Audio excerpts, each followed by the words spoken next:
Una vegada més ens trobem aquí, al nostre canal de YouTube de Virus Popular, per fer una conversa dins aquest confinament, per fer-lo de més bon passar i per fer i contribuir d'alguna manera a la felicitat de tots plegats, perquè hem d'estar confinats i malgrat tot el que ens està passant, però no hem de renunciar a la felicitat. I avui parlarem d'això. Avui parlarem d'això i de moltes coses, perquè avui és un dia d'aquells molt especial, perquè parlarem de moltes coses. Parlarem de cultura popular, parlarem d'associacionisme, parlarem de gènere, de LGTBI i totes aquestes etiquetes que anem utilitzant a la societat, però que en realitat el que volen és que tots, doncs això, siguem feliços d'alguna manera, tal com nosaltres volem, no? I avui us porto una confinada que es diu Sandra. Es diu Sandra Vilaseca.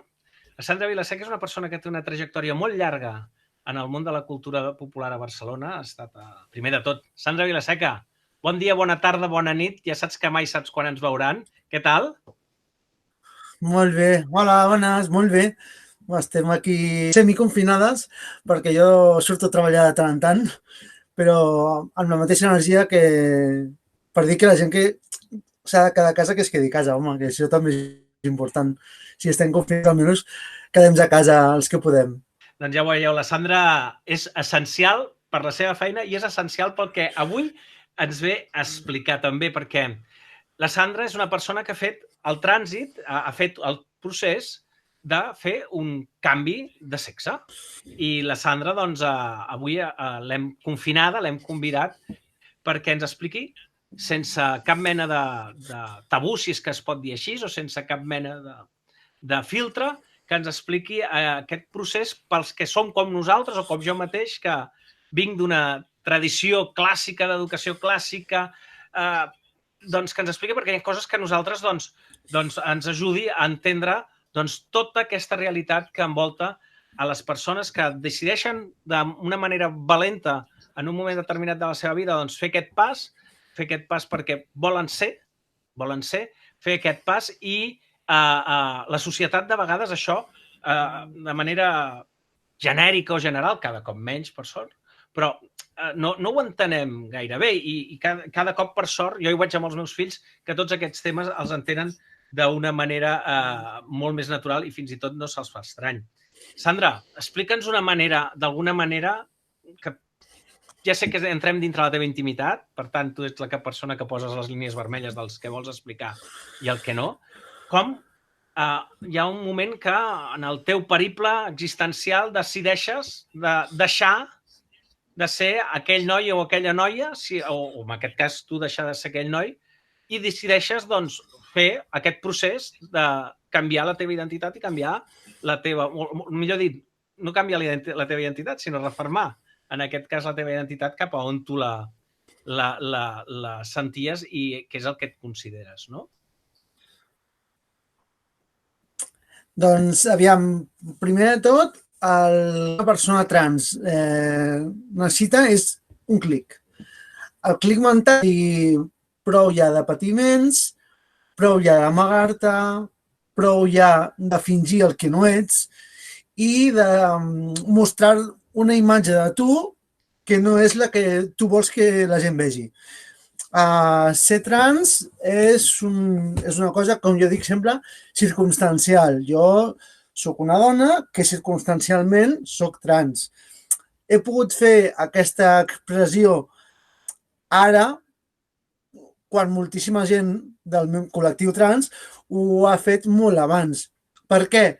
Perquè no he trobat ni els espais de suport ni la zona de confort o seguretat que podia tenir o que jo sentia per poder mostrar-me davant d'algú o davant de tothom com jo realment em sento. Les coses més importants que necessita una persona trans. Quan tu saps que el teu espai de confort o de seguretat, és a dir, la gent que veus cada dia, quan veiem els castells, la colla dels castells és la teva segona família, perquè pràcticament els veus molt més que la teva pròpia família física. Igualment que la gent de la feina, tant la gent de la feina com la gent de castells, els veus gairebé més que la teva família. I a vegades, doncs, gràcies a ells, si veus que tens la capacitat de poder-te expressar com tu vols i com tu sents, doncs és molt més fàcil fer el pas. Aquí estic, soc la Sandra, soc una dona trans. Clar, això que ara tothom veu molt normal, les persones trans amb una motxilla amb molts patiments, moltes històries, moltes angoixes personals, unes coses que ens limiten personalment a ser ben qui som. Tu, Sandra, quan te n'adones de que el teu nom, per dir-ho d'alguna manera, no es correspon a la teva identitat de gènere? A quin moment tu fas aquell clic de dir, ostres, com dius, no? Després d'un procés de patiments, probablement d'incomprensió pròpia també, no? I dius, ostres, jo sóc la Sandra, o vull ser la Sandra, o he de fer aquest camí, no? D'anar cap a qui jo vull ser, que és la Sandra, no? Aviam, jo me n'adono que no sóc el noi que tothom es pensa que era als 15 anys. Tot i que fins als 37, no he pogut expressar aquesta expressió de gènere. Què ha passat amb aquests 21-22 anys? Doncs patiments, dir el que estàs fent és... No vulguis amagar-te perquè tu sempre seràs el que tothom pensa i veu que ets. No. Hi ha un moment que tu veus que hi ha sensacions, sentiments, angoixes personals, gestos, faccions, maneres de pensar i maneres d'actuar que són les que et marquen el teu gènere. Tot i que t'hagin assignat el teu sentiment o la teva part en gènere la marca la teva persona, no la teva expressió. És a dir, jo puc ser enormement femenina i ser un home, però en el meu cas, la meva expressió de gènere és marcadament d'una noia i sóc una dona trans. És a dir, ens aniríem a un altre territori que seria el binarisme. Clar, la gent és home perquè és una persona masculina, forçuda, no té per què. Hi ha els rols de gènere i els estereotips de gènere, el que sí que fan és marcar una idea heteropatriarcal clàssica que a poc s'ha anat trencant les teories queer. Llavors tu fas aquest procés i arriba un moment que tu decideixes fer el pas a fer una transformació ostentosa, és a dir, física, que ja tothom veurà aquest canvi, tothom el veurà molt evidenciat, no? I això també comporta un altre camí dur, perquè no ha de ser fàcil. Sí, no, el primer que tens és molt de por, és a dir, tu quan veus que tu penses que això és el teu espai de suport, tens aquell de què diran quan ho digui? És a dir, et veus raro? Et veuran com una cosa, una figura estranya fora de lo normal?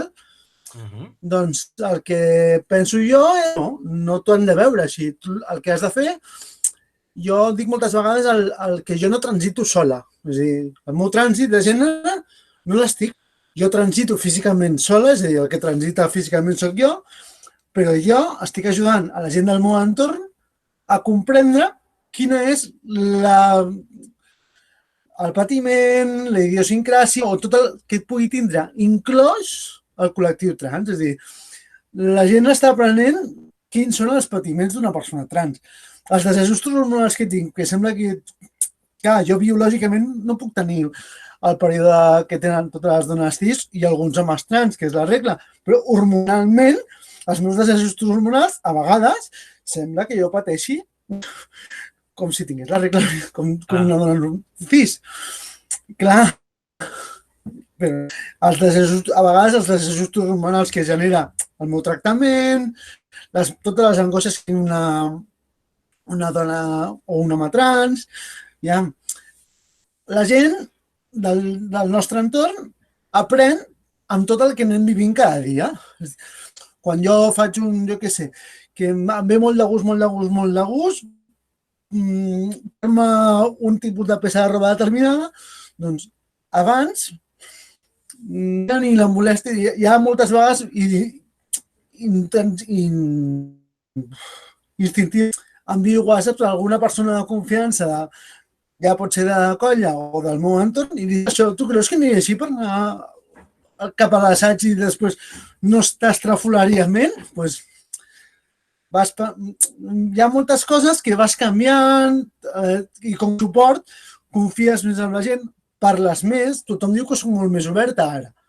Abans sí, parlava amb la gent i era una persona social, però ara soc més oberta. És a dir, ara tothom ve, parla, ara que estem confinats que no podem abraçar-nos és una puta desgràcia perquè una de les coses que més m'agrada transitar és que la gran majoria de la gent té moltíssima alegria i moltíssims mimos.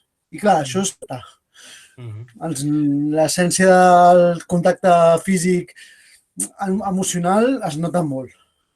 Sandra, tu ara, per dir-ho d'alguna manera, ara en quin període estàs, diguéssim, clínicament, per dir-ho d'alguna manera, tu t'has hagut de posar en mans de facultatius per fer un tractament hormonal per fer aquesta transformació. Això, quant temps... És que també, perquè sé que el poc que conec, perquè en el fons coneixem molt poc de tot això, sé que hi ha diversos camins, que no tothom tria els mateixos. Hi ha qui acaba fent cirurgia, hi ha qui no. Tu ara en quin moment et trobes? Has fet ja tot el tractament hormonal? Estàs ja en la transformació completa? O quin és el teu camí? Què és el que tu has decidit? Una mica explica'm aquest periple, perquè això és un altre periple, també. Sí. Les persones trans són les úniques responsables i les úniques que decidim quan acaba el nostre trànsit. El meu trànsit acabarà quan jo hagi fet la meva resignació de gènere i m'hagi operat. No totes les persones trans ni es fan la resignació de gènere ni superen. Els homes trans, per exemple, la gran majoria d'homes trans, molts es fan una mastectomia i es treuen els pits i aquí es queda i no es volen operar la part de baix. Això, cada entorn, cada persona de tot el col·lectiu trans és un món i tothom decideix quan i com vol acabar-lo. Jo personalment és això, jo estic en un estadi del meu trànsit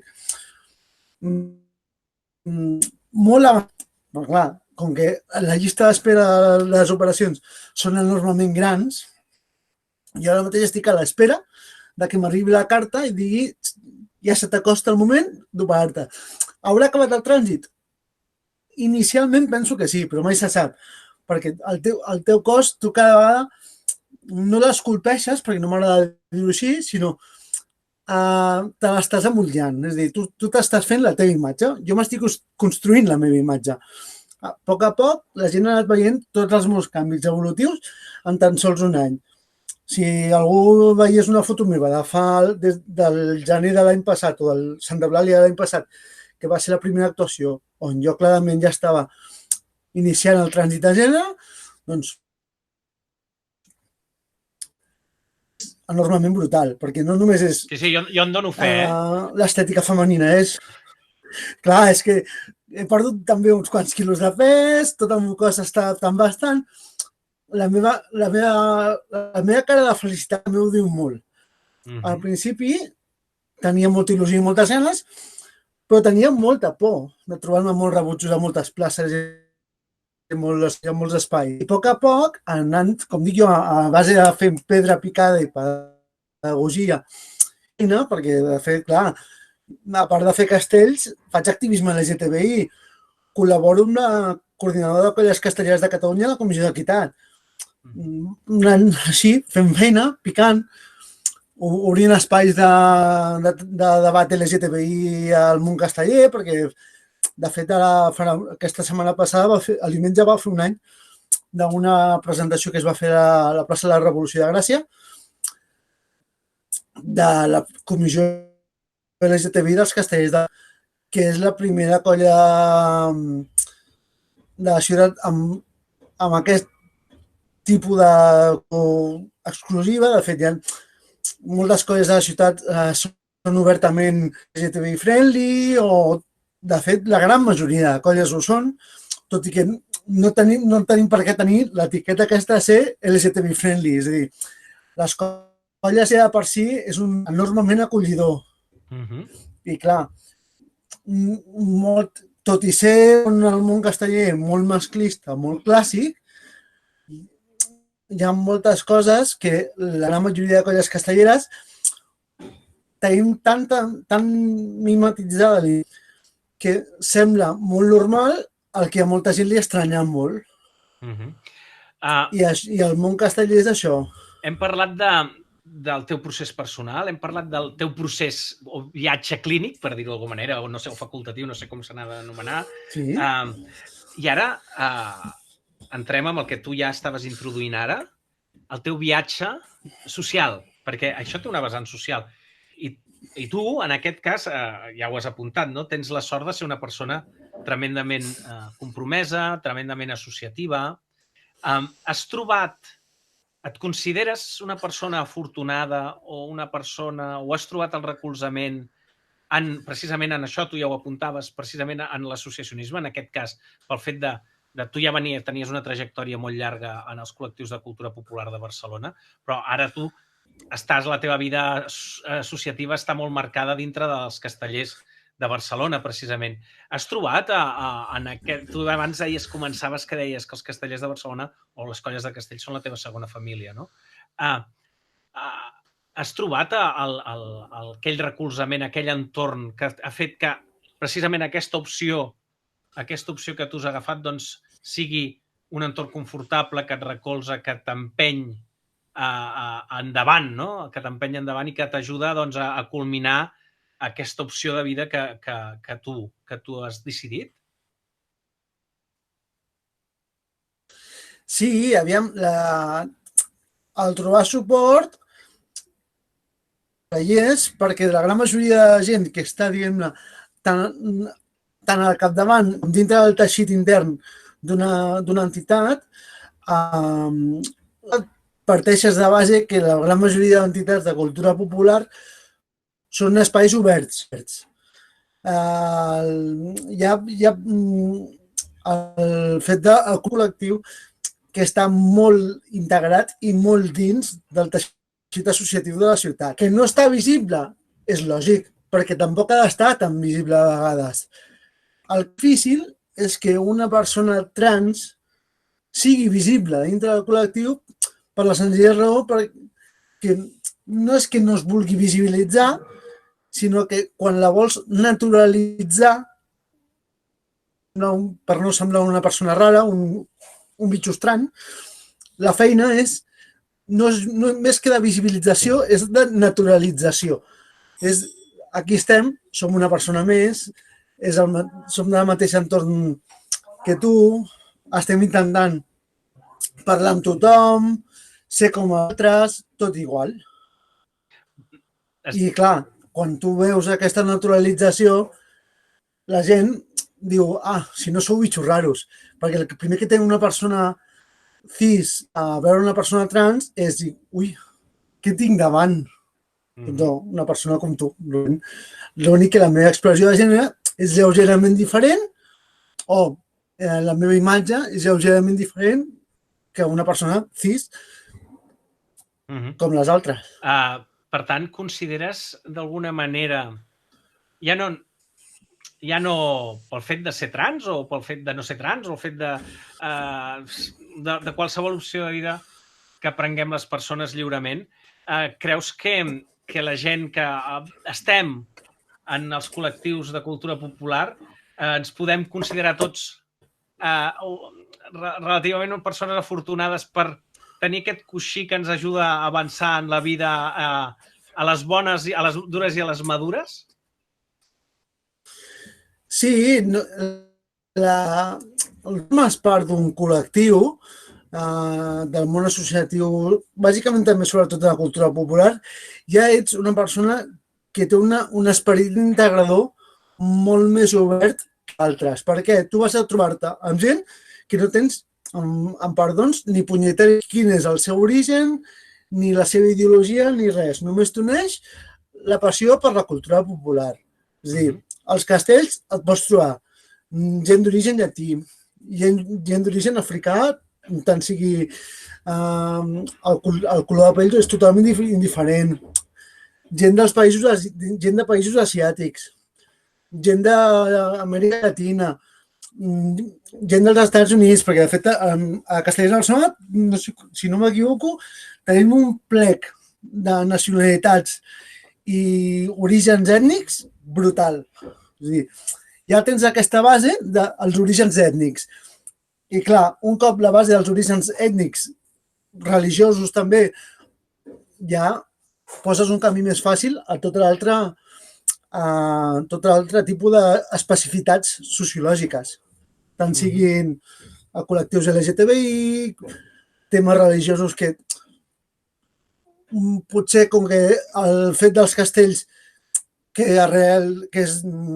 ve d'una tradició religiosa, el ball dels balançants, bla, bla, bla, doncs que també fa que sigui tot més obert. És a dir, clar, el món dels castells, el fet de una paraula que ajunta i fa més. Sí, tot i així jo, no sé, tu quina percepció tens?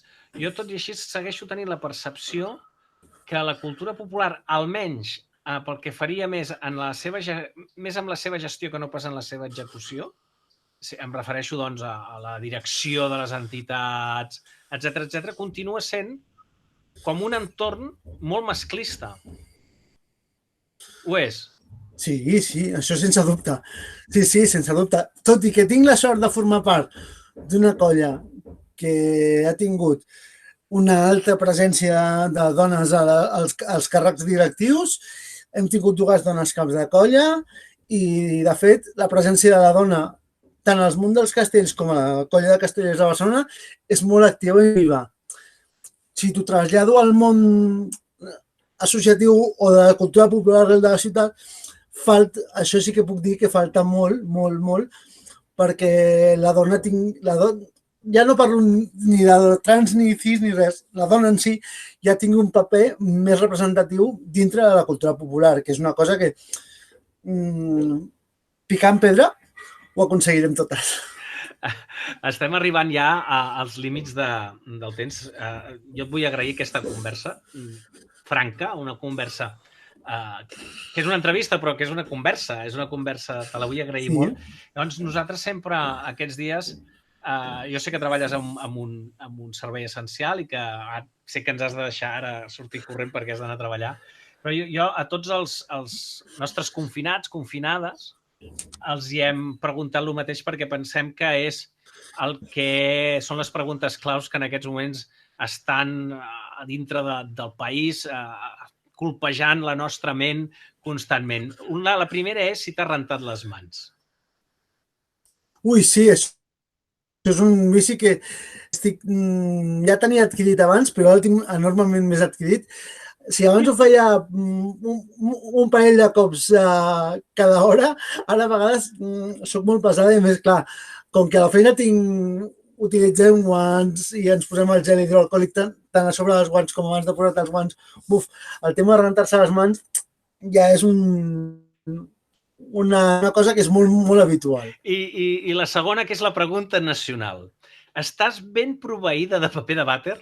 Permeteu-me fer conya, com que, clar, jo treballo en un supermercat i els primers dies de confinament l'histerisme del paper de vàter era considerable, que em fèiem conya. Jo sempre deia que la gent compra tant paper de vàter per fer figures de paper maixé, que queda molt més bé la figura de paper maixé en paper de vàter que en un paper de diari. Exacte. Escolta'm, doncs, ara acabem la nostra entrevista. Ha sigut una conversa que per mi ha estat, de veritat, molt enriquidora. M'has donat moltes piles per tirar endavant aquest confinament. T'ho agraeixo, Sandra, de debò. Volem agrair això, doncs, que sense embuts t'hagis obert a nosaltres i, a més, abans hem de dir que jo he pactat l'entrevista amb la Sandra i de què parlem? Diu de tot, cap problema, no? I això sempre és d'agrair, no? De que les coses les puguem fer en obert i sense cap problema, sempre i quan ho fem, això sense prejudicis, des del respecte, no perquè siguis una persona trans, sinó perquè ets una persona, no? Per tant, això és traslladar-ho a tots els terrenys de la vida, no? Per tant, des de Virus Popular et volem agrair molt i molt aquesta entrevista. Així que, escolta'm, Sandra, moltes gràcies, cuida't molt. Et anava a dir, queda't a casa, però en el teu cas no pot ser perquè et necessitem treballant, et necessitem. I escolta'm, i fins la propera. Sí, ens veiem a les places. Una abraçada molt bona a tothom i tranquils, que tot i que a mi no m'agrada dir el tot anirà bé perquè penso que anar bé no pot anar bé quan perdem molta gent, però el que cap intentarem estar a l'alçada perquè tot estigui més o menys pròxim al que teníem abans, tot i que no serà mai igual. Doncs això, fins aquí aquesta càpsula de Virus Popular. Ja sabeu, ens trobareu a les nostres xarxes, Facebook, Twitter, Instagram, aquí al canal del YouTube, a la nostra web, que és www.viruspopular.cat. I fins la propera. Adéu!